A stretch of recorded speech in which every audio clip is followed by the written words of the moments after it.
préparation. C'est bon, pas l'enregistrement? On est avec la préparation.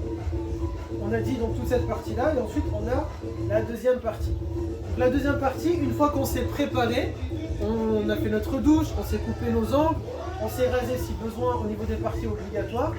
Il est maintenant venu le moment de mettre l'ihram. L'ihram, c'est-à-dire de mettre les vêtements pour ensuite rentrer dans la sacralisation.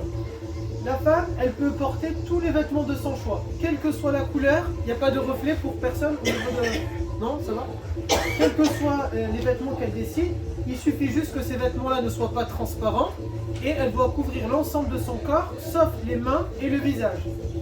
Quand je dis sauf, c'est-à-dire elle n'a pas le droit de les couvrir, elle n'a pas le droit de porter des gants, elle n'a pas le droit de porter le niqab. Elle doit montrer son visage et elle doit montrer ses mains. Pour l'homme ensuite, lui par contre, il n'a pas le droit de porter tout... Dis-moi. Les femmes qui portent le niqab d'habitude, est-ce qu'elles aussi, elles croient qu'elles doivent l'enlever pour faire la umrah? Elles sont obligées de l'enlever pour faire leur umrah, uniquement pour le tawaf. À Safa et Marwa, elles auront le droit de le mettre uniquement. Alors une femme qui n'a pas l'habitude de mettre le niqab et qui part faire la umrah n'a pas le droit de le porter tout court. Par contre, si dans la rue et tout ça, elle décide, elle fait ce qu'elle veut. Dans le cas de la umrah, elle n'aura pas le droit de le porter tout court. Une femme qui a l'habitude de mettre le niqab, pendant qu'elle fait la umrah, pendant le tawaf, elle doit le lever, et pendant Safa et Marwa, elle peut le remettre.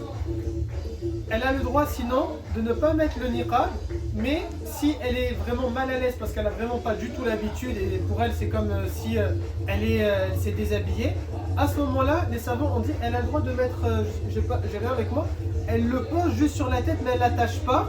Et en fait, elle va le tenir avec ses mains de cette manière-là. Et donc, elle avance, là, c'est-à-dire le tissu est tombé ici, vous voyez? Et elle avance comme ça. Donc, ça, c'est vraiment si elle n'est pas bien à l'idée de l'enlever. Pour nous, c'est étrange. Mais il y a des personnes, elles le mettent depuis qu'elles ont 15 ans, 16 ans. Elles l'ont toujours porté. Les Pakistanaises, par exemple, il y a des femmes au Bangladesh, il y a des Saoudiennes, elles l'ont toujours porté. Donc, pour nous, c'est étrange. Pour elles, c'est étrange de l'enlever au contraire. Et donc pour elles c'est naturel et à ce moment-là elles peuvent le mettre de cette façon-là pour qu'elles soient à l'aise et que ce ne soit pas perturbant pour elles. Nous regardez on met l'ihram, vous voyez, on n'a pas l'habitude de le porter, on est déjà mal à l'aise. Mais encore on se dit ça va. Mais elles c'est vraiment, peut-être leur visage elles n'ont vraiment pas du tout, parfois, elles l'ont jamais montré et là ce serait compliqué. Pour les hommes, alors juste pour les femmes, je le redirai dans le cours spécifique aux femmes, c'est vraiment très important que vous faites attention.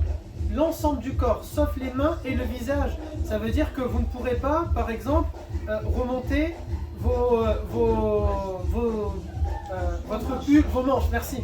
De cette manière-là, il faudra vraiment, en tout cas durant les rites de la umrah, que ce soit bien, exactement. Bon, si vous avez vu que c'est remonté, votre umrah reste valide, c'est à vous tout simplement de le remettre correctement. Pareil, au niveau donc des pieds, il faudra mettre des chaussettes ou des collants opaques de manière à ce que votre corps ne se voit pas, sauf les mains et le visage. Pour nous les hommes, on a le droit de rien porter sauf le rida et le izar. Le rida c'est un drap que l'on met au-dessus, le izar c'est le drap que l'on met en bas. C'est exactement le même, juste on l'appelle izar quand on le met en bas, on l'appelle rida quand on le met en haut. C'est exactement le même, donc quand vous le retirez, vous allez le remettre. Peut-être vous allez l'interchanger, c'est pas du tout gênant. C'est le même, il fait la même taille, la même qualité, c'est exactement pareil. Même largeur, même longueur.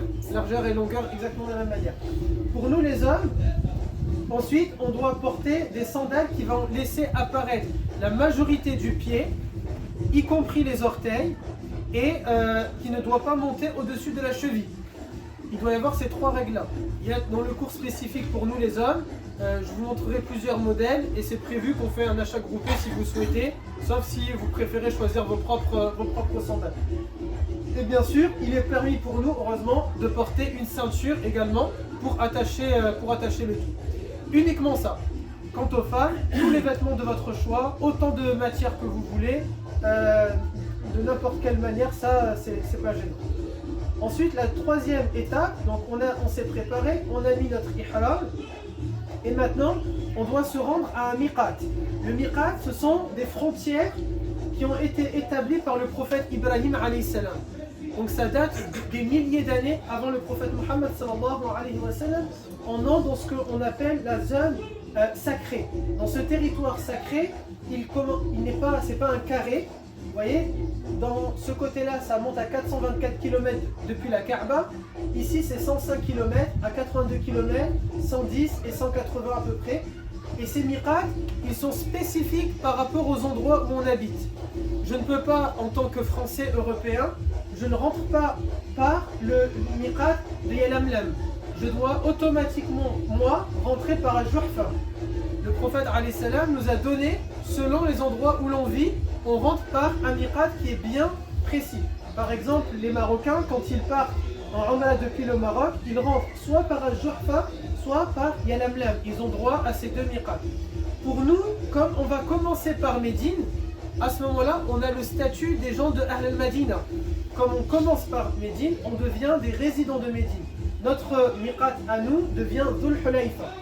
Par contre, si on commence par la Umrah directement, on rentre par Al-Juhfa. Tous les avions, lorsqu'ils arrivent de France, pour aller à Jeddah, Jeddah est à peu près ici, ils vont passer de cette manière-là. Là, le pilote va dire à tout le monde, attention, vous devez porter votre ihram et vous devez faire votre intention de faire la Umrah. S'il commence par la Umrah.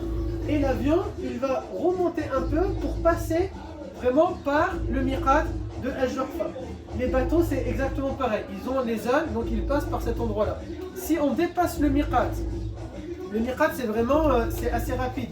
Quand on va être dans le train, avant déjà de partir, je vais vous répéter l'intention plusieurs fois dans les cours de préparation.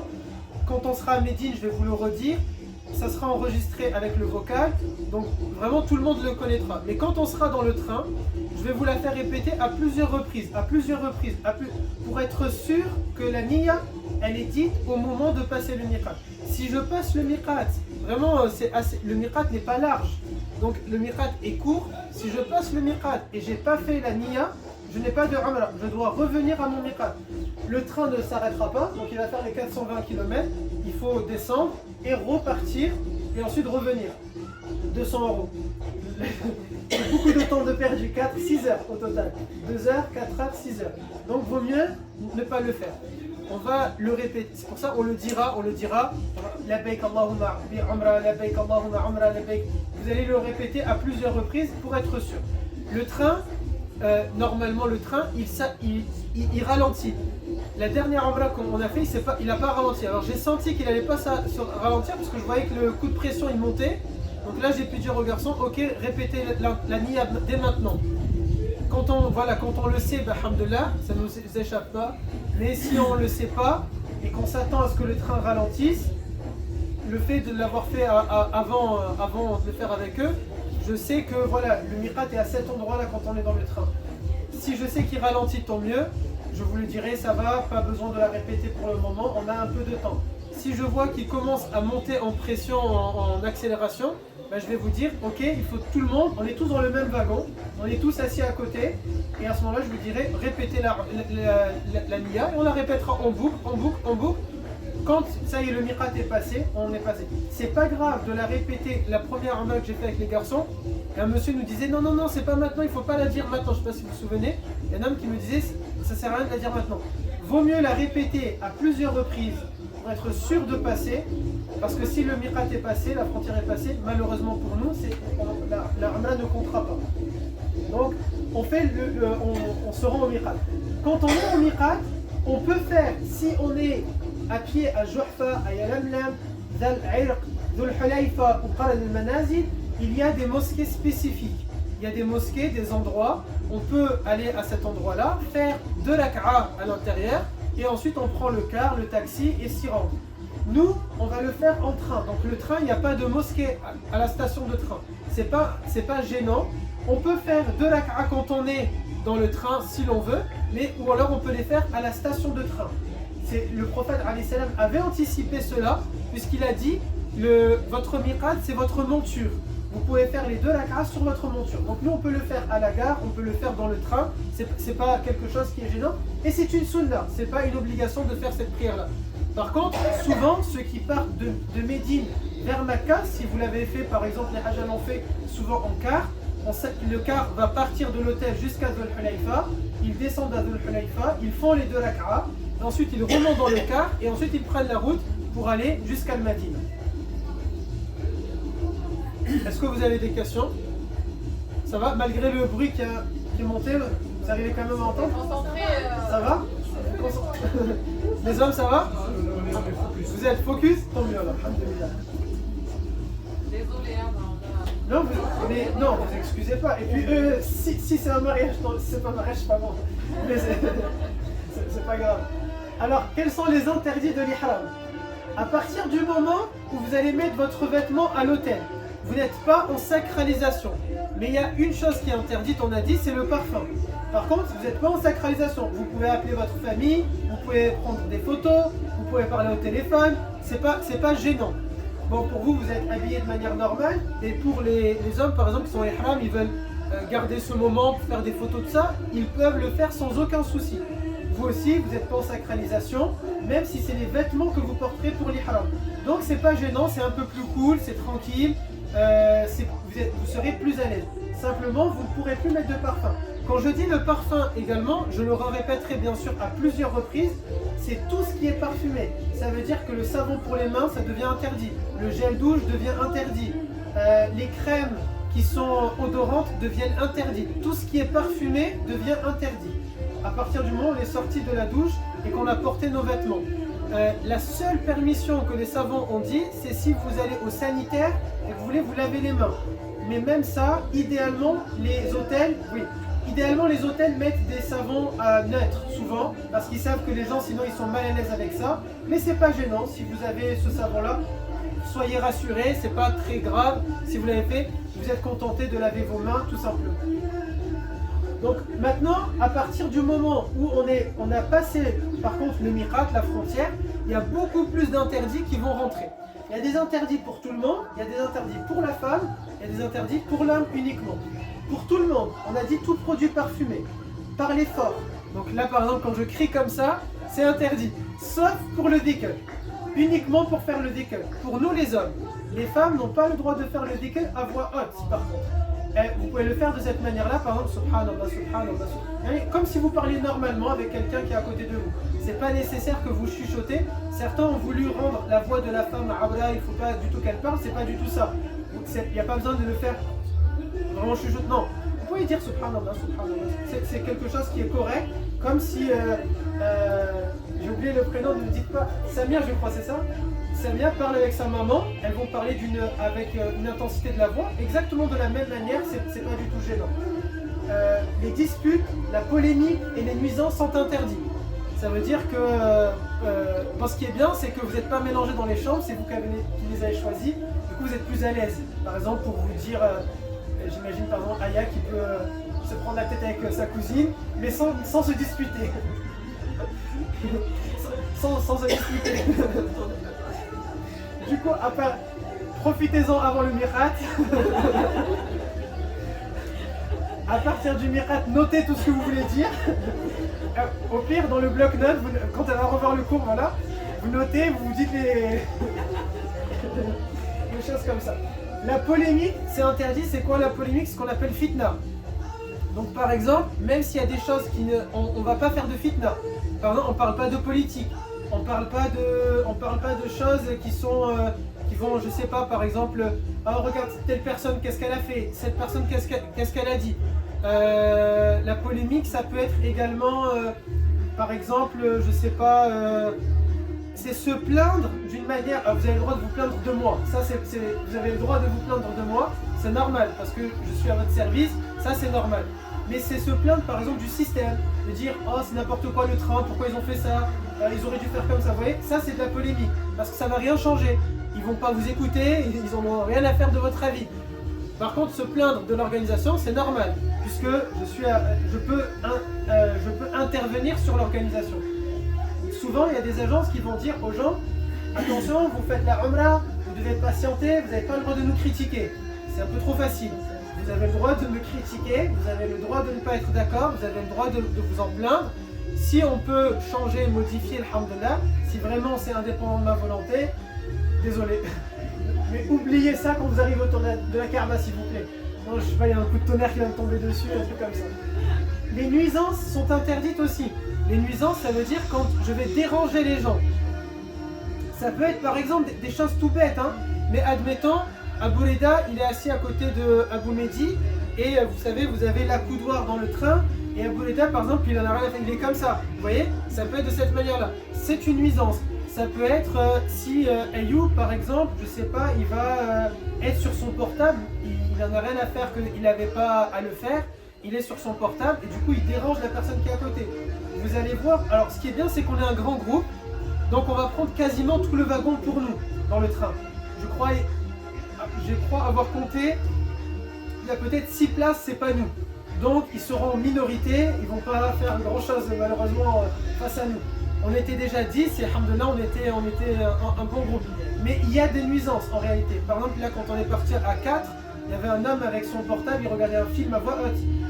Donc il y a des gens vraiment, ils sont très à l'aise de faire ça. Nous alhamdoulilah, il y aura toujours, je crois qu'il y a une seule personne chez vous les femmes. Parce que nous les hommes on est un nombre pair. Chez vous les femmes vous êtes impair. C'est pour ça que je vous avais proposé, je vous avais demandé de me dire, il y a une femme d'entre vous qui ne sera pas à côté d'une femme du groupe. Donc j'espère que ce ne sera pas quelqu'un de dérangeant à côté, mais si c'est quelqu'un de dérangeant, on lèvera nous la voix les hommes, comme ça on les fait fuir. Il y en a en réalité ils fuient, hein. Il y en a ils n'aiment pas du tout la talbiya, subhanallah. Il y en a ils ne veulent pas du tout ça, mais nous alhamdoulilah on va faire la talbiya. Vous avez parmi les nuisances, je ne sais pas, par exemple tout à l'heure on a dit ceux qui ne se parfument pas, et ensuite parce qu'ils disent que je sais pas ils n'ont pas le droit. Ensuite, s'ils sentent mauvais, c'est une nuisance. Quand on est assis de quelqu'un qui sent pas bon pendant tout le trajet, c'est pas quelque chose qui est agréable. Tout contact physique avec un non-mahram, et cela inclut les époux. Ça veut dire un homme ne peut pas même serrer la main à sa femme à partir du miqat. Ça devient totalement interdit. Donc, bon, si c'est pas fait exprès, il n'y a pas de mal, mais sinon, c'est totalement interdit. Qui sont les mahrams? Les mahrams sont toutes personnes avec qui vous n'avez pas le droit de vous marier. Pour une femme, ce sont vos fils, donc il n'y a pas de problème que Ayman, il fait un câlin à sa mère, il fait un bisou à sa mère, il n'y aura aucun problème avec ça. Ayman, il prend la main de sa sœur quand ils sont en train de marcher, parce qu'il a peur que sa grande sœur se perd, il n'y a aucun problème avec ça. Parce qu'il ne peut pas se marier avec sa sœur. Mais les époux, et là apparemment ils sont pas du tout... ils ne s'imaginent pas du tout la scène. Par contre, les époux ne sont pas mahram, puisqu'ils peuvent se marier l'un et l'autre, ils ne sont pas mahram. Ils n'ont donc pas le droit de se tenir, d'avoir ce contact-là physique. S'arracher un poil ou un cheveu. C'est-à-dire, je ne sais pas, vous avez quelque chose comme ça et vous commencez à vous l'arracher, ça devient interdit. Ça peut être également se couper les ongles, y compris se ronger les ongles. Ça devient interdit. Si vous le faites par oubli, dites astaghfirullah et Inch'Allah ça passera. Pardon? Il faut vraiment pas. Vraiment, s'il y a ça, ça sera bien que vous le dites entre vous. C'est-à-dire, par exemple, Oumejdi, vous voyez Oumarwan en train de le faire, de lui dire ne le fais pas. Parce qu'il ne faut pas le faire. C'est bon. L'oubli, c'est un oubli, donc on ne va pas dire que ça a été annulé, vous voyez.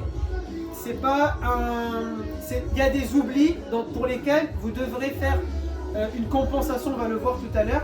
Ça, il n'y a pas de compensation, mais il faut vraiment éviter le plus possible. Donc à vous, chacun comment il est. Si je sais que je me range, vaut mieux que je mette mes mains comme ça et je fais la talbiya de cette manière-là. C'est préférable. Vous ne pouvez pas mettre des gants, vous voyez, parce que vous n'avez pas le droit. Mais par contre, au moins, vous pouvez le faire de cette manière-là, chacun par rapport à son type. Moi, par exemple, ceux qui ont une barbe, je ne sais pas, moi en tout cas, j'ai l'habitude toujours de me faire comme ça. Donc, quand je vais être dans ça, je ne peux pas faire comme ça, parce que je peux me faire tomber des poils. Donc, je sais que c'est comme ça, souvent, je vais m'attraper les mains de cette manière-là. Vous allez me voir bizarre, vous allez dire, ah oui, il est bizarre lui en fait. On ne savait pas. C'est pour ça.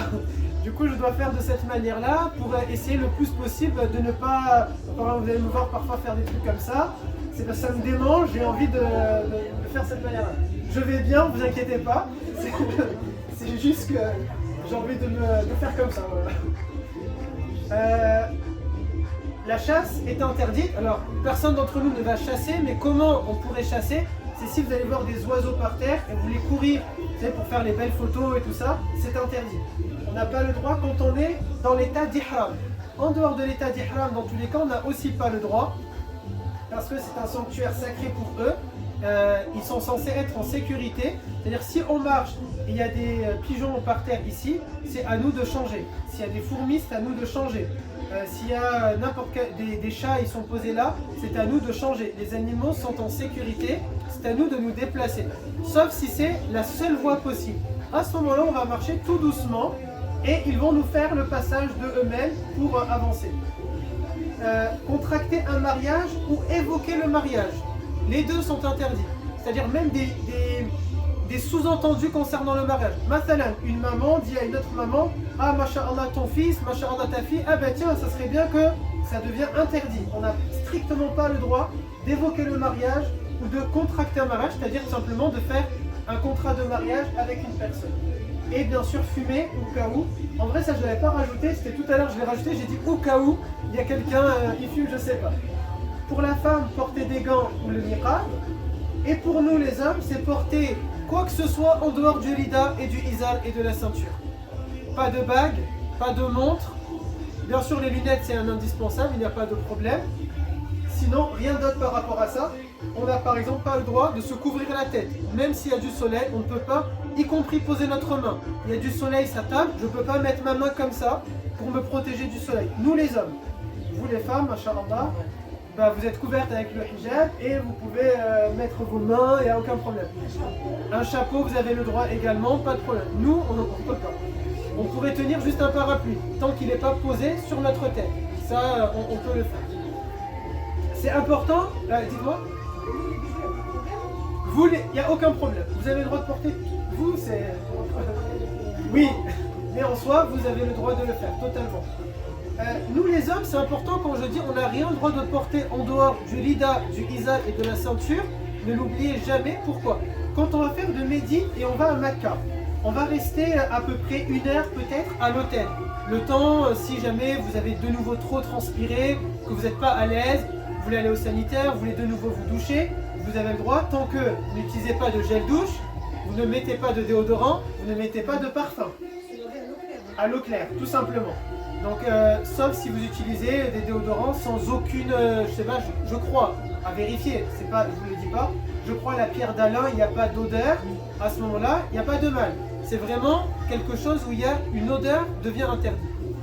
Mais, admettons, pendant cette heure-là, je sais pas, Abou Mehdi, par exemple, vous piquez du nez, il est trop fatigué et il va dire, moi je veux me coucher. Pour lui et pour nous les hommes, on n'a pas le droit de mettre une couette sur nous. Parce que du coup, on a porté autre chose que le lida et l'izar. Par contre, vous pouvez vous couvrir avec la couette. Puisque vous avez le droit de porter tout ce que vous voulez. Sauf des gants. Donc ça, c'est quelque chose qu'il ne faut surtout pas oublier. Ça peut arriver des personnes, par exemple, techniquement, on n'est pas obligé de faire la umrah directement. On peut, lorsqu'on passe le miqat, on arrive à Mecca, on peut se dire, je suis trop fatigué, je ferai la umrah dans 4 heures. Nous non, nous on va la faire directement. Mais c'est possible, ça peut arriver. Je sais pas, je prends un exemple tout bête. Admettons, on a une personne dans le groupe, 2-3 personnes qui sont vraiment fatiguées énormément. Elles n'en peuvent plus, elles veulent se reposer chez les hommes ou chez les femmes. Et nous, on va partir faire notre umrah.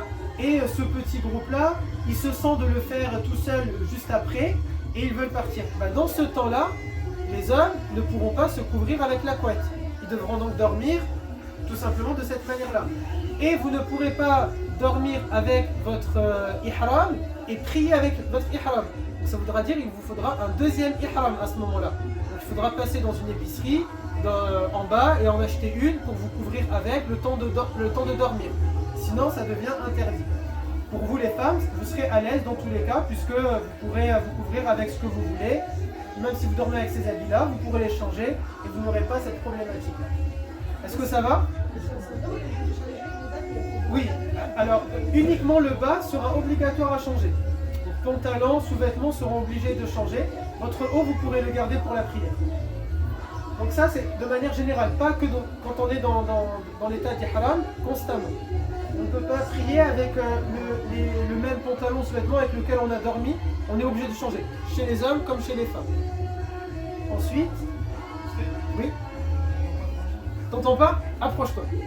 Mais je vais parler plus fort, comme ça va? Reste là-bas. Si je parle comme ça va? Non, il faut que vous s'approchiez. C'est vrai? Approche-toi. Celui qui est gêné, ramenez. Non, c'est trop même lourd. C'est pas grave, pour eux, c'est pas. Là, tu vas voir? Sinon, mets-toi devant, peut-être. Sauf si tu les aides. Essaye. Abou Leda t'a laissé une place VIP. Juste, tu dors pas, hein? Non, c'est bon. Voilà. Même pour les Ah, attention. Vous avez dit les filles? regarde-moi. C'est mes fils. Vous voulez vous approcher? C'est vrai. Alors ensuite on est ici. Ensuite on a passé le miqat, etc. Maintenant on passe à la talbiya. La talbiya n'est pas très compliquée à dire. Vous verrez, c'est facile. Et le fait que, mashallah, avec un gros groupe d'hommes, la voix porte, ça sera très facile pour vous. Elle rentre facilement dans la tête en réalité. Encore, nous on va l'enregistrer, vous pourrez l'écouter, etc. Donc vous pourrez l'apprendre au préalable, mais même si vous ne la connaissez pas le jour J, ne vous inquiétez pas. Vraiment, elle vient assez facilement, assez naturellement, parce qu'elle se répète, et on va la faire pendant combien de temps? 3 heures à peu près, 3 heures, 3 heures et demie. La talbiya doit se faire sans arrêt, constamment, la majorité de votre temps. Ça veut dire que vous avez le droit de dormir dans le train. Si vous dormez, ce que j'ai dit tout à l'heure, si on dort, on est obligé de changer les habits, c'est vrai, sauf si on dort assis. Si vous dormez comme ça assis, vous pouvez garder le même pantalon, le même sous-vêtement, il n'y a aucun problème avec ça. Donc si vous vous endormez dans le train, les hommes, vous pourrez faire votre umrah avec l'ihram, c'est pas gênant. Vous dormez assis, vous êtes un peu comme ça, c'est pas grave. Par contre, si vous dormez, vous n'avez pas le droit de dormir la majorité du temps. Entre le miqat et la Kaaba, par exemple, s'il y a 3h30, il faut qu'au moins à 1h40, pendant 1h45, vous avez répété Labbaik Allahumma labbaik, labbaik la sharika laka labbaik. Innal hamda wa ni'mata laka wal mulk la sharika lak. Au moins plus de la moitié du temps, 50% plus 1 par exemple. Sinon, malheureusement, ça ne compte pas, ok? Puisque vous devez faire le plus possible la talbiya, sans s'arrêter. Et c'est malheureux à dire, mais en réalité, si vous êtes dans le train et vous traversez le train pour vous dégourdir les jambes, vous verrez dans les wagons, il n'y a quasiment personne qui fait la talbiya.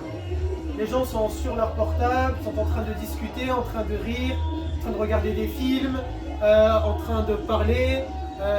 Vous avez parfois un homme, une femme, l'homme il pose sa tête sur sa femme, la femme pose sur son mari, ils se font un câlin, ils se tiennent la main. Non, personne ne leur dit. Personne ne leur dit parce que déjà les autres sont en train de faire la talbiya eux-mêmes. On ne peut pas faire de polémique non plus et du coup ça va rentrer dans un débat et une fitna. Donc bon, malheureusement. Vous aurez le droit de vous reposer, vous aurez le droit de manger, vous aurez le droit de boire. On vous offre le café ou le thé, Inch'Allah, à la moitié du chemin. Ne vous inquiétez pas, c'est pas encore arrivé. À la moitié du chemin, c'est prévu. On va vous chercher café ou thé, selon votre préférence. Vous pourrez le boire, c'est pas du tout gênant. Ça prend pas peut-être 20 minutes à boire. Et encore, on boit, on fait talbiya, on reboit, on fait talbiya. Mais soyez à l'aise, si vraiment vous êtes fatigué, vous êtes fatigué. Juste si vous avez peur, vous mettez un réveil. Évitez par contre de demander à la personne à côté de vous, s'il te plaît, tu me réveilles. Parce que elle est censée continuer cette talbiya. Il faut qu'elle reste focus dans sa talbiya. Donc vous évitez de discuter entre vous. Vous programmez par vous-même. Moi par contre, si je repère Monsieur J, je le vois, il va dormir, je pense que moi je vais mettre un chrono et après je vais le réveiller, je pense. Donc je vais me lever, je vais lui faire comme ça pour qu'il continue. Je sais que moi les garçons, c'est... Vous, je vais être à l'aise de vous laisser dormir un peu. Les sœurs, pareil. Alors je peux pas vous toucher. Du coup, j'envoie Ayman pour Oumedi et ainsi de suite. Mais pour les garçons, par exemple, même comme ça, je les laisse pas du tout. Il faut qu'ils fassent la talbiya le plus possible. C'est vraiment un moment, on a dit, c'est important. Quand vous faites la talbiya, vous répondez à cet appel de Allah Ta'ala. Vous lui dites, me voilà Seigneur, je réponds à ton appel, me voilà, tu n'as pas d'associé, me voilà, en vérité la louange et la grâce t'appartiennent, ainsi que la royauté, tu n'as pas d'associé. On la répète, on la répète, on la répète, on la répète, on la répète. La seule parole qui est permis de dire avec la talbiya, c'est de dire la ilaha illallah. Mais elle doit être très inférieure au nombre de fois que l'on a dit la talbiya. Pourquoi on va dire la ilaha illallah? Nous personnellement on l'a jamais fait, mais c'est si jamais vous en avez un peu marre et c'est un peu monotone, vous commencez à piquer, vous avez besoin d'un changement, bah vous dites la ilaha illallah, la ilaha illallah. Mais si vous le dites, Ayoub va dire la ilaha illallah, il va le dire tout doucement parce qu'il va peut-être perturber la talbiya de Reda qui est juste à côté. Le but c'est la talbiya qui est censée être dite. N'hésitez pas si vous avez des questions s'il vous plaît. Non? Vous voulez pas boire? Pour moi? Non, ça va, j'ai une bouteille, merci Il y en beaucoup. avait un. Oui, merci beaucoup. Hop, c'est ici. Ensuite, on arrive devant la Kaaba. Maintenant, on va faire notre tawaf. On récite notre intention. Il y a une parole spécifique à dire lorsque l'on est devant la pierre noire. Vous aurez, on a déjà dit, un livret dans lequel vous allez, on le dira dans tous les cas en groupe. Je suis en train de regarder un système. Je ne vous promets pas, mais j'essaie de regarder un système pour que vous ayez des écouteurs et moi un petit micro, comme ça au moins je peux le dire et vous entendez directement. Donc, je vais voir s'il y a un système comme ça, pas trop onéreux, comme ça au moins ça sera peut-être plus à l'aise, même pour ma voix je crois que ça sera bien, ce sera un bon investissement. Pour la majorité dit qu'il vous faut être à l'audo.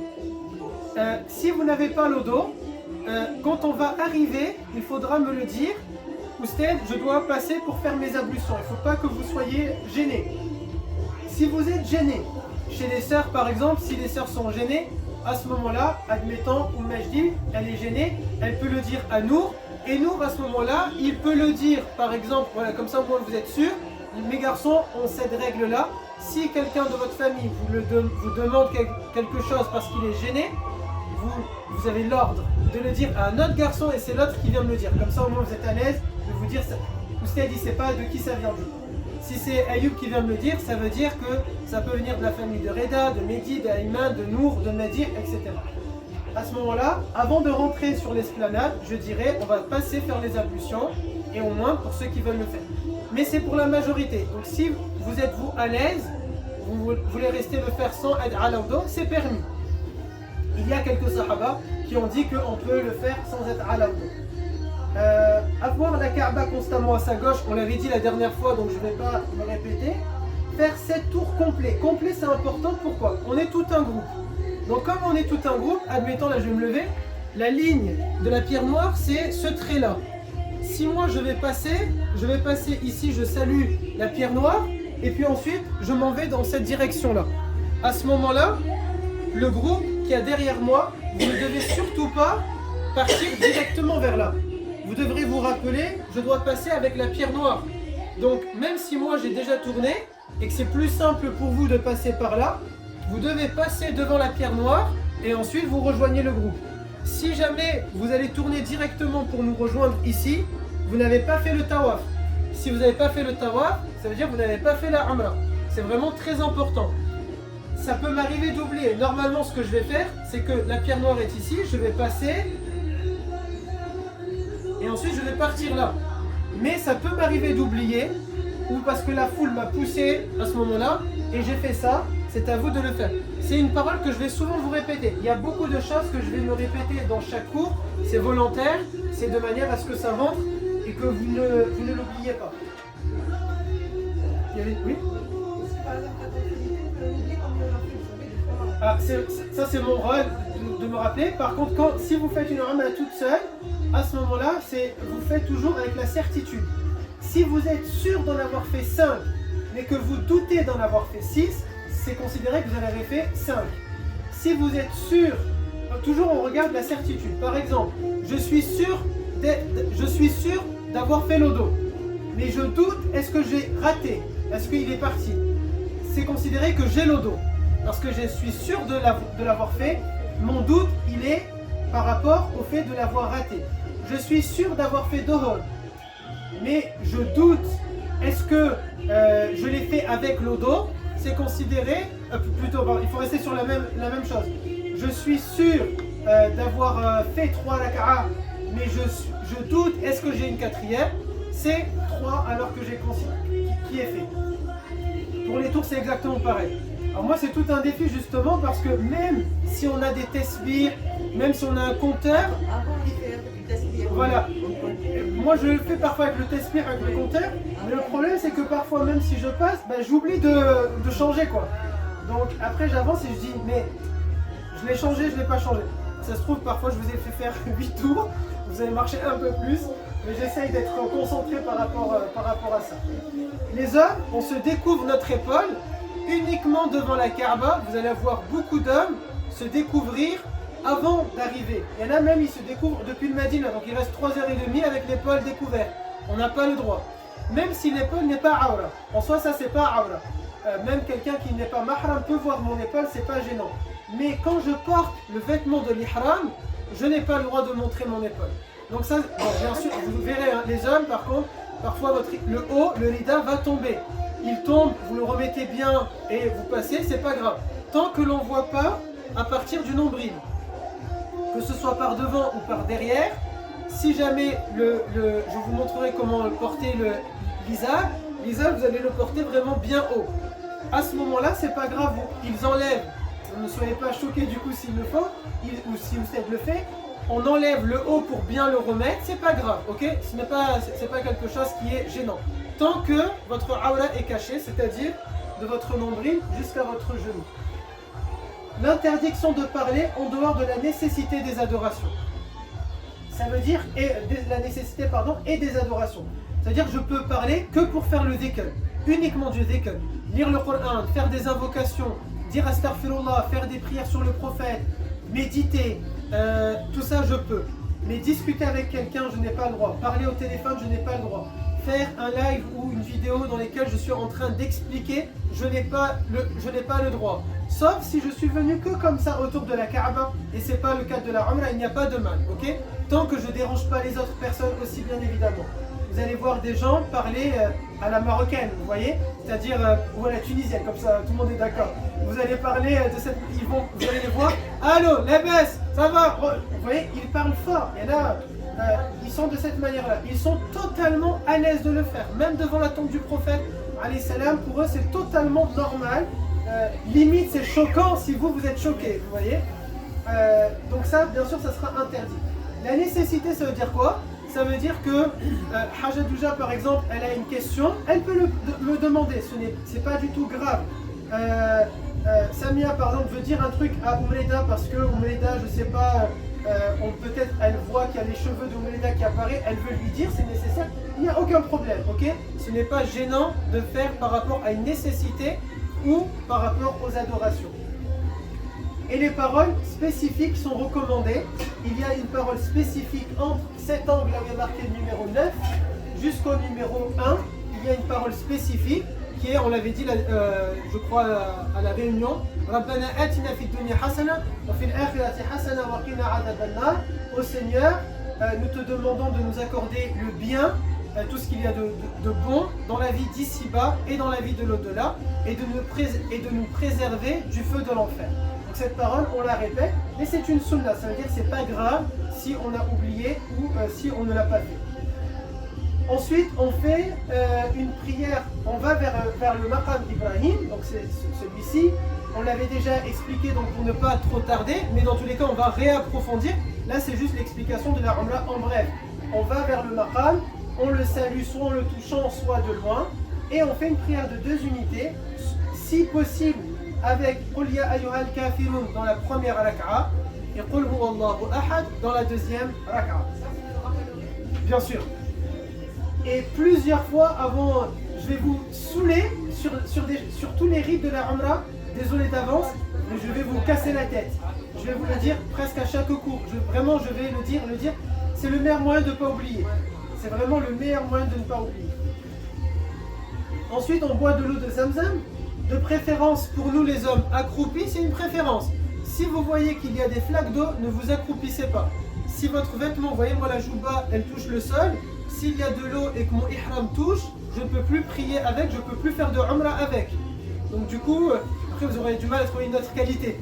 Il y a des ihram italiens, Giorgino, ils appellent ça à Mecca, si vous voulez, vous voyez, il y a même de la qualité de cette manière-là, mais vaut mieux éviter du coup d'être accroupi à ce moment-là. Pour vous les femmes, debout par contre.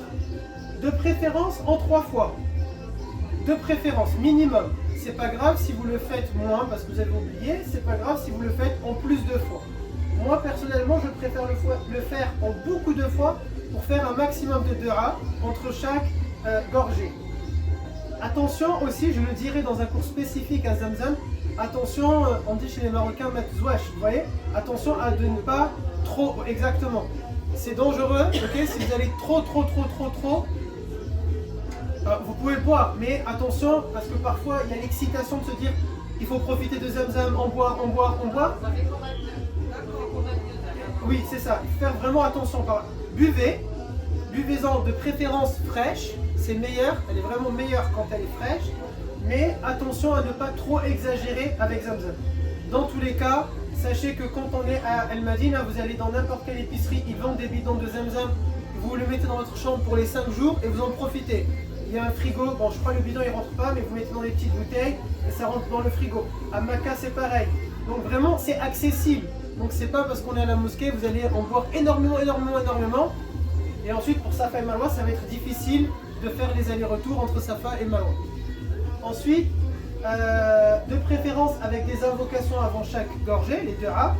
Et il y a une du'a spécifique avant de boire. Il est prévu que je vous dise, lorsqu'on va aller prendre l'eau de Zamzam, donc on va tous, on a fini le tawaf, on a fini notre prière, l'eau de Zamzam est ici et chacun va remplir. Alors attendez et soyez un tout petit peu patient même si vous avez soif, de ne pas boire directement. Vous remplissez, moi personnellement, vous allez me voir avec 2 verres, je remplis toujours 2 pour moi. Vous prenez votre verre ou vos 2 verres et vous vous remettez un peu en arrière, vous attendez l'ensemble du groupe, on va essayer de voir que tout le groupe a bien rempli. Les garçons, les hommes, si vous êtes devant, vous essayez de faire passer. Les femmes également, les sœurs, si vous êtes devant, vous pouvez faire passer à l'ensemble du groupe. Ça sera facile de se reconnaître. Ensuite, on va se mettre sur le côté. Quand on se met sur le côté, on va tous partir dans un endroit. Donc ne vous inquiétez pas, si vous n'avez pas encore fait la dua ni rien. On va tous se mettre dans un endroit. Arrivé à cet endroit-là, je vous dirai, vous pouvez faire la dua. Ceux qui sont à l'aise pour le faire avec le livret tout seul, dans un coin, vous pourrez le faire. Sinon, moi, dans tous les cas, je vais dire la dua à voix haute et vous pourrez à ce moment-là la répéter. On fait la dua et vous buvez. Quand on a fini les 3 gorgées, pourquoi justement je prends 2 verres? Parce qu'il est bien d'en passer sur la tête et sur la nuque. Je vous rassure, je ne mets pas tout le gobelet, sinon on est trempé pendant Safa et Marwa. La clim est forte, vous allez tomber malade.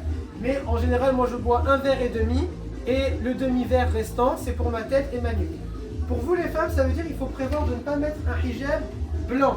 Si vous mettez un hijab blanc et vous mettez de l'eau dessus, votre chevelure va être apparente.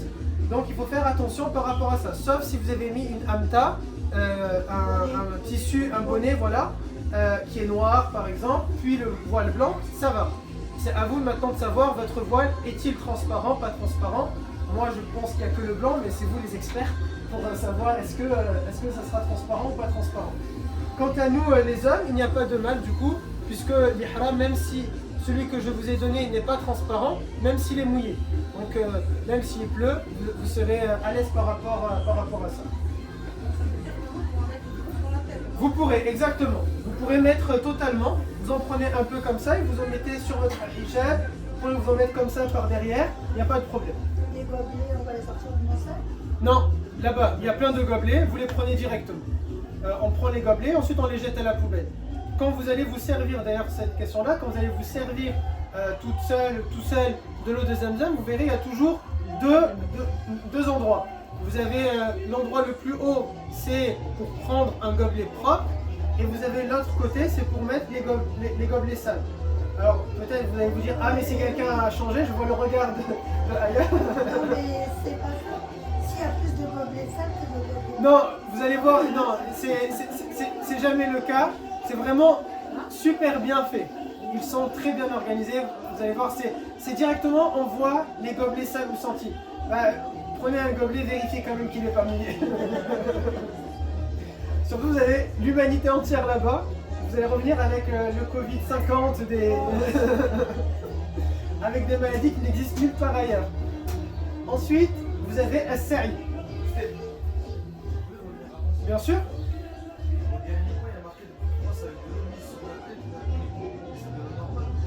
Non, Zamzam. Que de l'eau de Zamzam. Ça, par exemple, c'est possible que vous ayez la gourde avec vous qu'on va vous passer. Vous aurez la gourde déjà remplie de Zamzam peut-être. Elle est fraîche parce que pendant le tawa, vous aurez eu soif. Entre le Medina et Mecca, peut-être vous aurez eu soif également. Donc quand on a fini, c'est mieux que vous gardez votre eau de votre gourde et que vous prenez vos gobelets. Ça sera plus simple. Et en plus, vous pourrez mieux doser par rapport au gobelet, etc. Ensuite, même votre gourde, quand elle va se finir, pendant le seri, du coup l'étape suivante, il y a des fontaines tout au long du seri.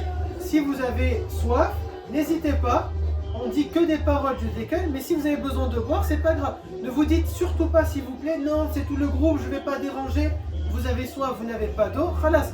On s'arrête, c'est pas un problème. Et peut-être qu'en disant ça, il y en a plein d'autres qui voudront remplir leur gourde. Ça va prendre une fois, vous allez tous remplir, on en a peut-être pour 10 minutes, 15 minutes, c'est pas gênant. Et ensuite, tout le long du série, tout le monde sera tranquille. Donc ça, c'est pas quelque chose qui est gênant. Pendant le série, donc on fait 7 trajets, un aller, un retour, ça fait 2, non pas 1. Et vous faites toutes les paroles que vous voulez, Qur'an, Dua, invocation. Beaucoup de paroles, on les fera ensemble également. Au dernier trajet, c'est un silence complet. On ne parle plus, on ne dit plus rien, de manière à méditer maintenant sur notre sort. Si jamais Ayoub, elle avance dans le dernier trajet et elle pense à quelque chose et elle dit Subhanallah, il n'y a pas de mal. Si elle oublie, c'est pas gênant. Sa umrah reste valable. Il faudra juste qu'elle se souvienne qu'il ne faudrait pas normalement parler. Mais ça peut arriver, par exemple, quelqu'un il va penser à quelque chose et puis il va dire Subhanallah, Astaghfirullah. Il n'y a pas de mal en soi, mais c'est mieux de ne pas le faire puisque le but étant, je médite tout seul. Est-ce que Allah, il a vraiment le dernier trajet? Je vais aller me désacraliser au bout du chemin. Est-ce que Allah Ta'ala vient d'accepter tout ce que je viens de faire? C'est là où vous allez faire tout le film, l'ensemble des cours, l'ensemble de votre vie, tout ce que vous avez fait, votre umrah. Naturellement, vous allez y penser. Vous savez que ça y est, la fatigue commence à arriver.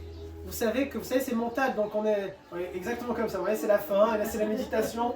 Et vous êtes en train de vous dire, est-ce que Allah Ta'ala a accepté ou pas tout l'effort que j'ai fait? Cet investissement financier, ce temps, cette énergie, les congés, est-ce que je les ai bien posés pour la bonne chose ou pas? Est-ce que ce n'est pas mieux d'aller au Maroc ou ailleurs? Tout ça, voilà le moment où vous allez pouvoir faire tout le bilan de votre vie. Et pour nous, enfin les hommes, une course aux délimitations vertes. Vous n'êtes pas obligé de suivre mon rythme, vous pouvez courir plus vite que moi, moins vite que moi, vous pouvez ne pas courir également, marcher simplement vite, c'est vous qui décidez. Nous, pendant tout le long, on a dit du tawaf, nous allons encercler le groupe de sœurs de manière à ce que vous soyez préservés. Pendant Safa et Marwa, également pareil. Mais pendant qu'on court, nous les hommes, on va courir, vous serez toutes seules, un groupe de femmes. Et ensuite, tout simplement, on vous attendra et on se repositionnera naturellement et de nouveau, on avancera. Donc, vous n'êtes pas obligé de marcher vite.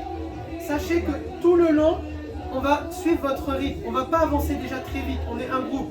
Donc, la marche déjà sera doucement, que ce soit pour Tawaf ou pour le Sari. Sauf à la délimitation verte. Vous allez nous voir courir, mais rassurez-vous, on va s'arrêter juste après. C'est pas immense, donc vous allez nous voir. Et les hommes, essayez de faire en sorte de courir dans à peu près dans la même zone et de ne pas passer trop sur les côtés de manière à ce que ce soit plus facile de se retrouver. Si c'est une période où il n'y a pas beaucoup de monde, ça sera facile. Mais si c'est une période où il y a beaucoup de monde, ça sera peut-être un peu plus compliqué de se repérer. Donc les 7 trajets, ça fait les 6 C'est ça. Que le 7e? C'est ça. Moi je vais vous le dire. Je vais vous dire, on va faire maintenant le dernier trajet, ne parlez plus. Moi je vais le répéter, je vais le dire. C'est prévu que tout ce que je dis, les garçons qui encadrent, ils vont le dire aussi avec moi. De manière vraiment que tout le monde est persuadé d'entendre. Et je vais faire toujours attention. Est-ce que vous avez, j'ai failli vous demander, donc peut-être c'est un signe, Inch'Allah. Oumareda, est-ce que vous êtes, c'est bon pour vous? Samy, est-ce que c'est bon pour vous? Aïb, c'est bon pour vous? À chaque étape, c'est comme ça que je vais faire. Le but, vous êtes de Youf ar-Rahman, si on ne prend pas soin, c'est chaud pour moi. Du coup, on va faire attention que ça se passe bien. Ensuite, le raccourcissement, on l'a dit tout à l'heure, donc pas besoin de se répéter, puisque tout à l'heure, vous aviez enjambé cette question-là, et on l'avait dit, de toute façon, on y reviendra dans d'autres cours. Maintenant, en cas d'erreur, que va-t-il se passer? S'il y a des erreurs, en fonction de l'erreur, ça n'a pas le même statut. Premièrement, c'est mieux de m'informer. Si vous avez fait une erreur, c'est mieux de dire je me suis trompé sur ça. Pourquoi? Pour enlever le choc, pour enlever le doute. Parce que peut-être je vais vous dire, ah, il n'y a pas de problème. Ce n'est pas un arkan, ce n'est pas un pilier de la Umrah. Et si ce n'est pas un pilier de la Umrah, la base, il n'y a pas de mal. Vous avez oublié de boire Zamzam en étant assis, ce n'est pas un problème. Votre Umrah reste valable. Vous avez oublié de le boire en 3 fois, ce n'est pas un problème. Votre Umrah, elle reste valide. Ça n'a rien mis en danger par rapport à votre Umrah. C'est mieux donc de me le dire, que j'enlève ce doute-là, plutôt que vous commencez à douter, et après, ça y est, vous allez vous couper de la Umrah, vous allez vous dire, ça y est, c'est foutu, Allah Ta'ala ne va pas l'accepter, vous voyez, vous allez vous déconnecter. Si jamais l'erreur maintenant, elle est grave, je ne vais pas passer par 4 chemins, je vous dirai, c'est grave. Je vais vous dire, c'est une erreur, mais rassurez-vous, il y a toujours une solution. S'il s'agit d'un manquement à un pilier, ça veut dire, vraiment, c'est un pilier qui a été raté. Vraiment, je ne vais pas avoir honte de vous le dire, je vous dirai droit dans les yeux, Mehdi, ta Umrah n'est pas acceptée. Elle vaut 0. C'est comme ça, on ne va pas faire semblant de lui dire, non, ne t'inquiète pas, ça va aller. Non, il ne faut pas dire ça. Parce que si je lui fais, déjà si je dis ça, c'est un mensonge, et je viens de mentir à Makkah, donc je vais avoir du mal, et on ne peut pas dire, non, mais c'est pour lui, c'est pour ne pas qu'il pleure, non. Il a raté, voilà. Mais c'est pas grave parce qu'il y a 4 Umrah de prévu, voire 5. Donc demain, il fera plus attention, c'est tout.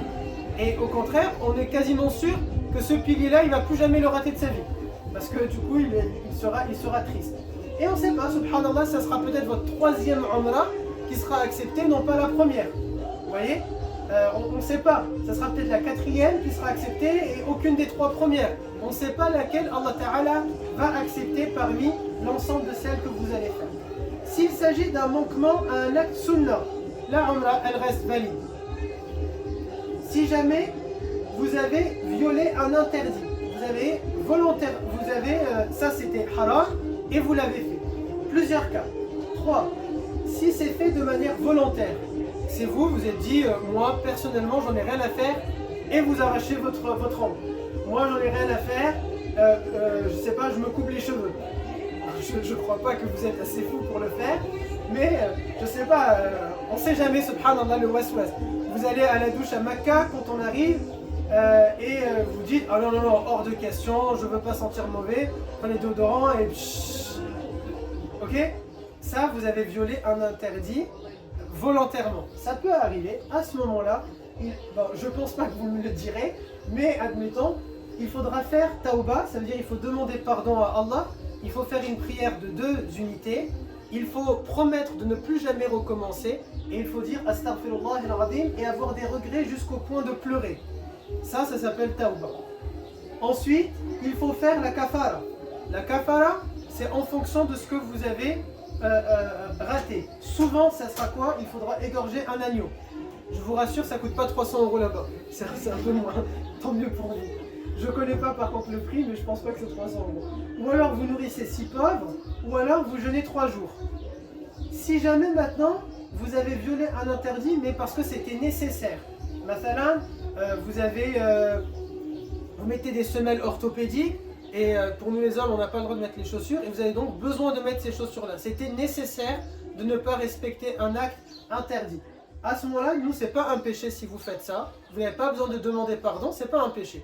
Mais vous devez quand même faire la kafara. C'est-à-dire vous devez égorger un agneau, nourrir 6 pauvres, ou alors jeûner 3 jours. Les jeûnes doivent se faire sur place. Donc il fait chaud. Je pense que parmi tout ça, le plus simple, c'est de nourrir 6 pauvres. C'est le plus simple. Ça coûte à peu près 5 € par pauvre. C'est 30 €. Je pense que c'est correct. C'est correct. Ça, c'est si c'est nécessaire. nécessaire, attention, c'est pas moi qui décide c'est nécessaire. C'est pas moi qui dis non, non, je sens mauvais, je mets du déodorant, c'était nécessaire. Non. La nécessité, ad-darura en islam, elle doit être motivée religieusement. C'est par exemple médical. C'était nécessaire, je craignais pour ma vie. Il y a un vrai risque, donc là c'est nécessaire. Voilà pourquoi il est préférable de voir avec le responsable religieux de manière à ce qu'il puisse vous dire ici il s'agit d'une darura, d'une nécessité, il n'y a pas de mal à le faire. Par exemple, c'est le compagnon qu'on a dit, il avait des poux et du coup c'était nécessaire qu'il se rase la tête. Il a nourri 6 porcs, il n'a pas fait de péché, donc il n'y a même pas besoin de dire astaghfirullah, c'est pas un péché, donc ça sert à rien de dire astaghfirullah ici. Troisième cas, c'est une circonstance atténuante. Par exemple, vraiment c'était un cas de force majeure, on n'a pas eu le choix. J'ai mis, je crois, un exemple, la contrainte. Donc par exemple, la contrainte, admettons, qu'est-ce que l'on peut avoir? Le parfum, on a dit, c'était interdit. Mais on avance et vous avez un fou qui est là-bas, il prend un gros truc de déodorant, il en met à tous les pèlerins. De cette manière-là. C'est une contrainte. Je n'ai pas décidé d'avoir ça. Je rentre dans je sors de l'hôtel de l'ascenseur, vous allez voir, il y a beaucoup de baroul. Je ne vais pas mettre du film plastique tout autour de moi ou vite courir pour. Je ne vais pas devenir fou. Je marche et c'est pas grave. Ben, le baroul est venu sur moi, khalas, le baroul est venu sur moi. Je me suis assis dans le bus ou dans le train, il y avait une odeur sur mon siège, je m'en suis pas rendu compte. Cette odeur s'est collée à mon vêtement. C'est une contrainte, c'est pas grave. Eh bien, à ce moment-là, il n'y a pas de kafara et il n'y a pas de taouba. C'est pas grave. La contrainte, c'est également l'ignorance. Mais tous les savants, il y a un ijma' là-dessus, on a vu tout à l'heure l'ijma', tous les savants sont d'accord. On ne peut pas dire je ne sais pas dans le cas de la umrah ou du hajj. Il faut avoir tout appris, c'est votre cas à vous tous, puisque vous allez suivre l'ensemble des cours ou les rattraper. Et si malgré tout ça, vous avez fait une erreur, parce que vous ne la saviez pas, parce que moi j'ai oublié de vous l'enseigner, khalas, ici, c'est une circonstance atténuante. Il n'y a ni kafara, ni tauba à faire. Je vais pas donner, je sais pas, par exemple parmi les règles que je vous ai pas encore citées, je vois pas lesquelles en fait. La règle A, j'ai oublié de la dire, parmi tous les cours, on arrive, on fait, et là je vous dis, j'ai oublié ça. Pour vous ça va, pour moi il va falloir que je me justifie devant Allah Azza wa Jal. Est-ce que c'est un vrai oubli de ma part mais j'ai été sérieux normalement, ou est-ce que je me suis laissé aller, c'est pour ça que j'ai oublié. Je me suis laissé aller, c'est un grand péché de ma part. Si j'ai tout fait pour ne pas oublier, Inch'Allah Ta'ala, Dieu me pardonnera, je l'espère en tout cas. Ensuite, il y a des actes interdits dans les deux harams. La chasse, on l'a dit tout à l'heure, couper des plantes et ramasser les objets au sol. Si vous voyez quelque chose qui tombe par terre, vous n'avez pas le droit de le ramasser. Ni dans l'enceinte de la mosquée de Médine, sauf dans la mosquée de Médine, pardon, vous pouvez le faire pour le ramener aux objets trouvés. À Mecca, vous n'avez pas le droit de le faire. Sauf si vous connaissez l'identité de la personne. مثلا, quelqu'un du groupe. Quelqu'un du groupe, il fait tomber un objet, vous pouvez le ramasser et lui donner. Mais vous voyez quelqu'un devant vous, il ne fait pas partie du groupe, il vient de le faire tomber, vous n'avez pas le droit d'être poli. Vous ne ramassez pas pour lui donner. C'est un endroit dans lequel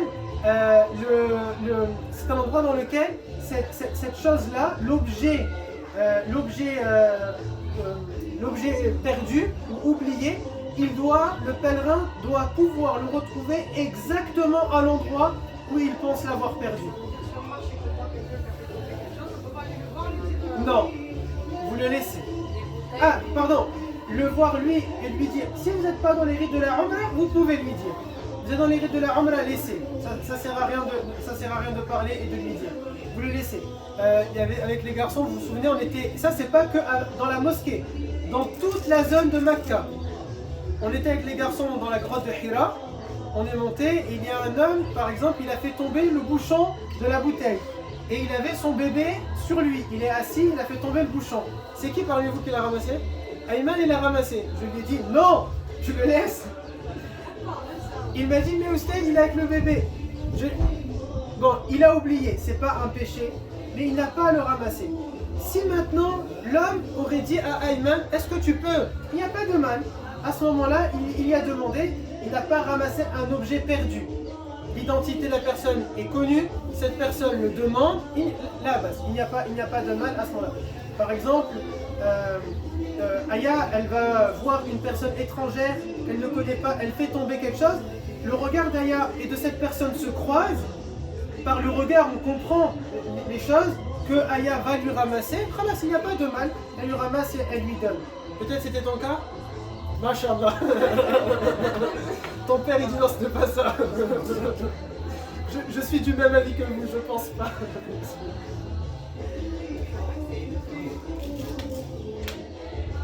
Ensuite, et puis voilà. Donc là, on arrive au bout. J'ai fini mon cours.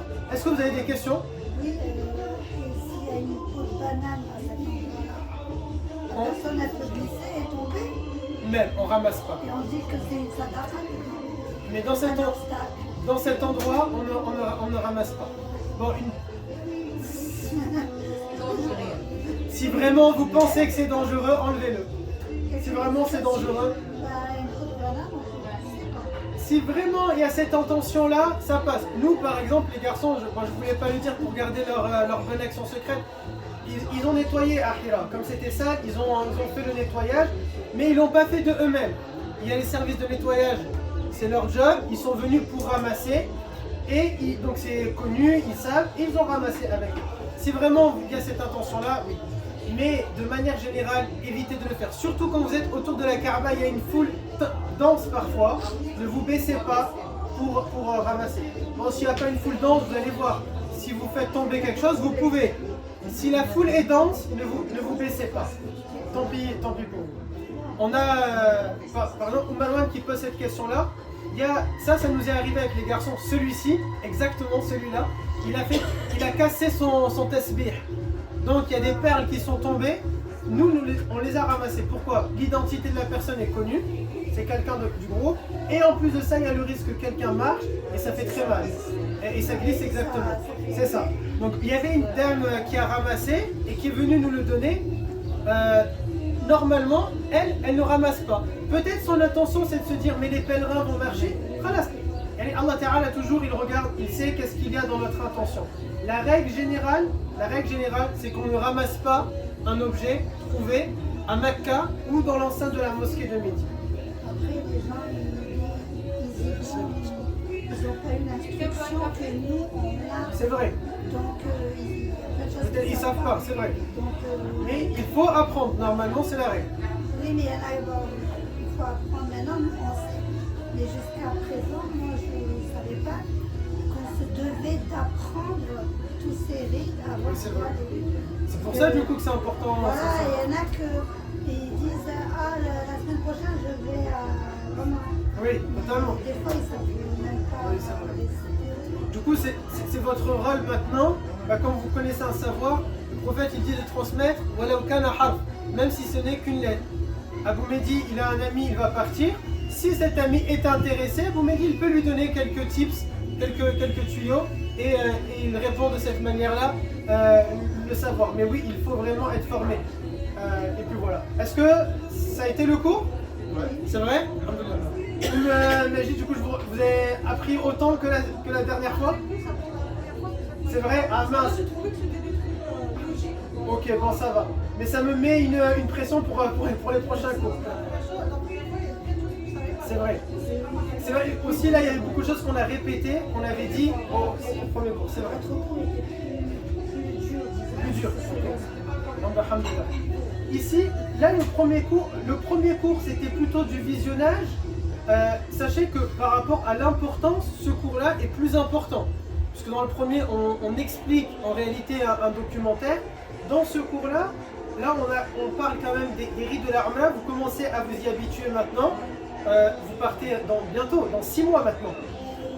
Dans moins de 6 mois. Au début, c'était dans 11 mois. Là, c'est dans 6 mois. Moins que 6 mois. Donc c'est pour ça que vous allez revoir en effet beaucoup de choses que j'ai dites, que je vais redire encore. Et parce que là, maintenant, c'est assez rapide. D'ici le prochain rendez-vous, je ne sais pas, il sera quand? Peut-être dans 2 semaines, peut-être dans 3 semaines, peut-être dans 1 mois. Donc il ne restera plus que 5 mois peut-être, 4 mois et demi peut-être. Ça s'intensifie de plus en plus. Alors comme moi j'ai respecté, il reste 10 minutes. c'est à vous de me dire.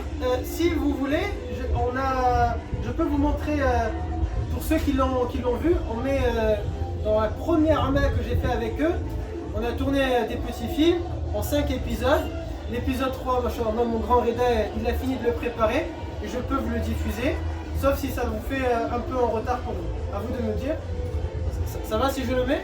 C'est quelqu'un veut un café Est-ce que vous voulez un café avant de le lancer le temps que je fais tout ça? Oui, Abou Mehdi veut un café. Un petit café, Reda. Café pour Ah mais c'est bon, si, attends, ça, je suis gêné, mais demande un autre café pour moi s'il te plaît. Et Ayoub, tu peux me... Non, je pense que ça c'est bon.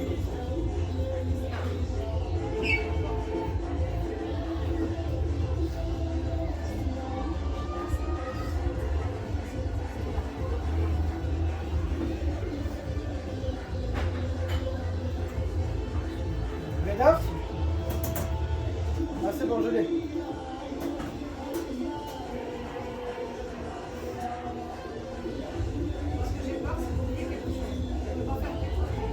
Non, je vais être là, Inch'Allah Ta'ala. On a l'impression qu'il y a beaucoup de choses, après je pense que c'est calé, mais j'ai peur d'oublier quelque chose qu'on ne peut pas faire.